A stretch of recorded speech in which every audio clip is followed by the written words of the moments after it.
Yun o mga bossing, andito sa Anilaw. Tatry natin to, yung bago nating bilhin na fishing rod na Daiwa 270. Ayan o, Daiwa 270. Ano, 1/4, 30 grams, line weight 8 to 15, 2.7 meter hard, pero magaan siya boss. You know, ito nga pala yung spot namin.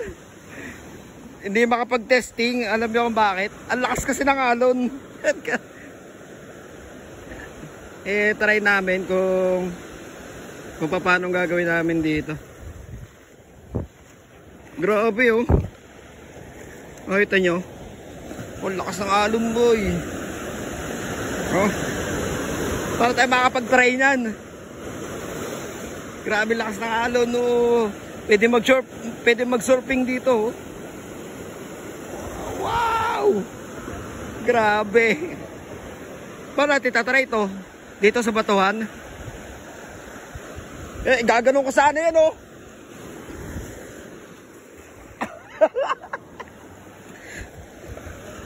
Oo, mga agis na patagilid. Yalay natin. Patagilid eh.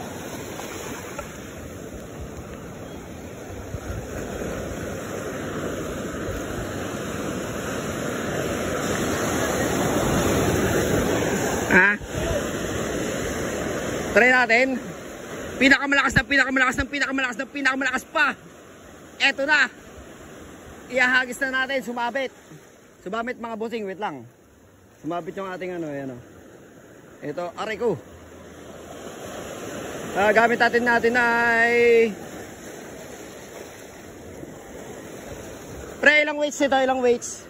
Lure natin 10 grams, yan o, 10 grams.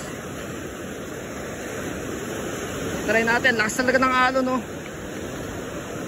Try natin kung kakayanin pagka ganito kalakas ang alon.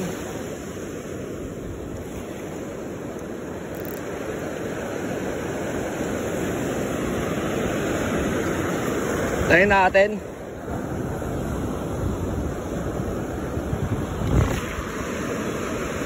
Puta, nasa na punta?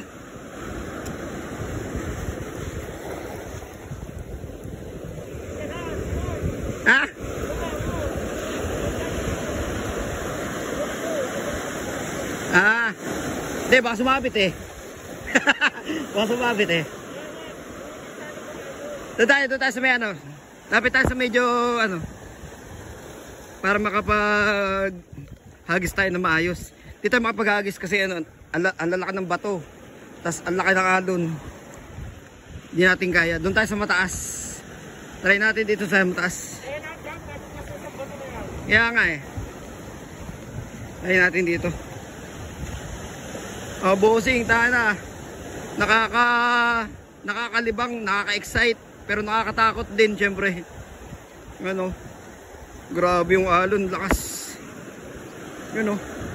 Kailangan makapisto tayo na maayos. May mga alimango pa dito.